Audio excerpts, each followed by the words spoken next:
Hello everyone, my name is Michel Mzondo. I'm the founder of She Builds Africa. I'm a development specialist. I'm passionate about women and girls empowerment.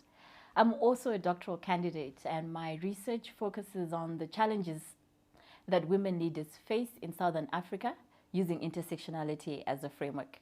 I'm so happy to be with you today and thanks to Wilson Chivanga for the opportunity.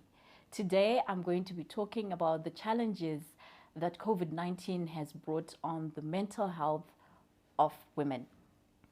I'll be focusing on work-life balance.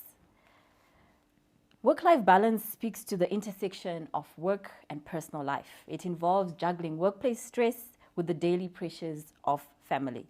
A key assumption has been made around the work-life balance for career women. This assumption is that women can have it all and society will ensure that they have it.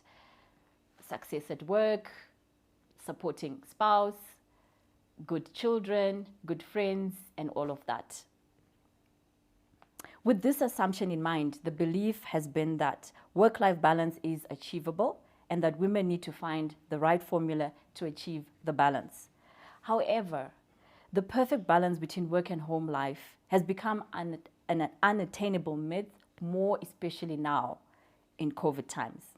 According to a UN report, the burden of care on women has increased significantly since COVID-19. Women are now spending more time caring for their children, teaching and overseeing online learning. At the onset of COVID-19 in March 2020, I was tasked by my organization to conduct a rapid assessment on the gendered impact of COVID-19 on women in Malawi, Zimbabwe, and Zambia. A total of 106 women responded to the questionnaire, and the results were glaring.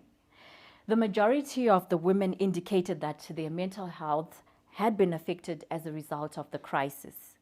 Care work for them had increased significantly during this period. Working from home came with a lot of distractions, making it difficult to complete work-related tasks. Striking a balance between work and family life became difficult. Women in marginalized communities still needed to walk long distances to fetch water for their families, as they do not have clean running water in their homes. Also, as a result of restricted movements, there's been reduced access to basic services such as family planning and counseling. The forced stay-at-home measures also increased the risk of women who now have to spend more time at home with their abusers. Going out to work was a form of escape for some women. That being said, however, there are some recommendations that can be made to government and CSOs to help alleviate the pressure and burden of care on women.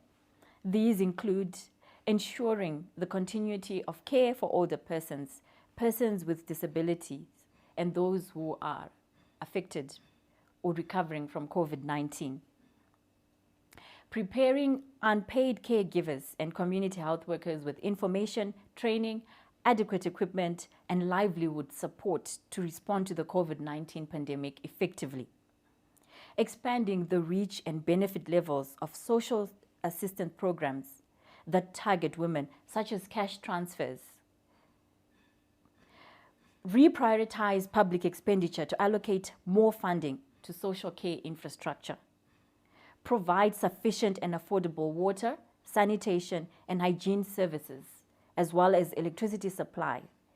This will indeed alleviate the pressures of women. As women, we can also tackle this mental health care crisis by empowering ourselves by doing the following. Practice self-compassion.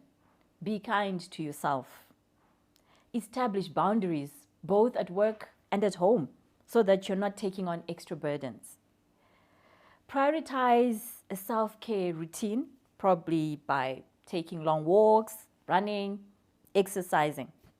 Taking care of yourself will help you function best in your roles. Create a structured but flexible schedule. Take tea and lunch breaks in between and log off and put away your laptop when the workday is over. Establish dedicated spaces for work if space at home allows. Unfortunately, some of us do not have that luxury and have to work from our bedrooms or dining room tables. Stay connected with others. Have a weekly check-in meeting with a friend or family member who understands your situation.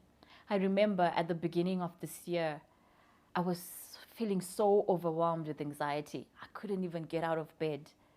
I informed my boss at the time what I was going through, and I spoke to a friend and I told them that I couldn't get out of bed. I was feeling so anxious about COVID-19, about the work reports that I still needed to do. And talking to them really helped me that day. After talking to them, I was feeling positive and energized, and I was able to get out of bed and work on my tasks. So it is important to talk to someone when you're feeling anxious. You don't have to feel alone.